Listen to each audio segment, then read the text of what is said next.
বাংলাদেশ জাতীয়তাবাদী দল বিএনপির ৪৭তম প্রতিষ্ঠাবার্ষিকী উপলক্ষে বিশাল র্যালি ও আলোচনা সভা অনুষ্ঠিত হয়েছে। বুধবার ৩ সেপ্টেম্বর বিকাল ৪টায় র্যালিটি পাটকেলঘাটা হাইস্কুল প্রাঙ্গণ থেকে বাজারের গুরুত্বপূর্ণ সড়ক প্রদক্ষিণ করে পাটকেলঘাটার ৫ রাস্তার মোড়ে এসে সমাপ্ত হয়। এতে স্থানীয় নেতাকর্মী, সমর্থক ও হাজারো জনতা অংশগ্রহণ করেন। র্যালি শেষে আলোচনা সভায় তালা উপজেলা বিএনপির সাবেক সভাপতি মৃণাল কান্তি রায়ের সভাপতিত্বে প্রধান অতিথির বক্তব্য রাখেন সাতক্ষীরা ১ তালা কলারোয়ার সাবেক এমপি ও কেন্দ্রীয় প্রকাশনা বিষয়ক সম্পাদক হাবিবুল ইসলাম হাবিব। বিশেষ অতিথি হিসেবে বক্তব্য রাখেন তালা কলারোয়া ১ আসনের নির্বাচনীয় টিম কমিটির প্রধান আবুল হাসান হাদি।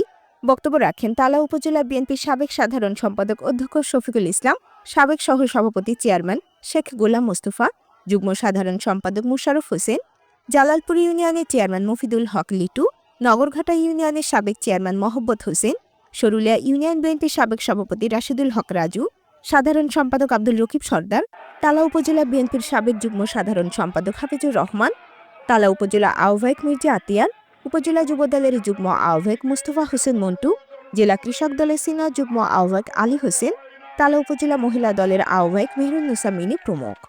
প্রধান অতিথি তার বক্তব্যে বলেন, পাটকেলঘাটার উন্নয়নে দেশনেত্রী বেগম খালেদা জিয়ার অবদান অপরিসীম।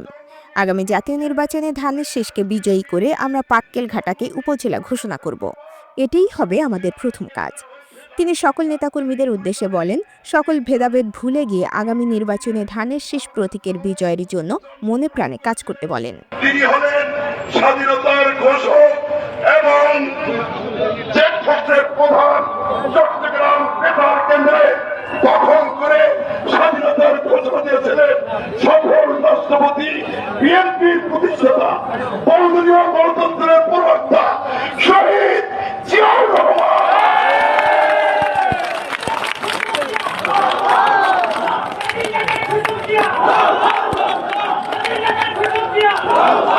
সৈয়দ আব্দুল সালাম পান্নার তথ্য ও চিত্রে আয়েশা আক্তার, চ্যানেল 21, সাতক্ষীরা।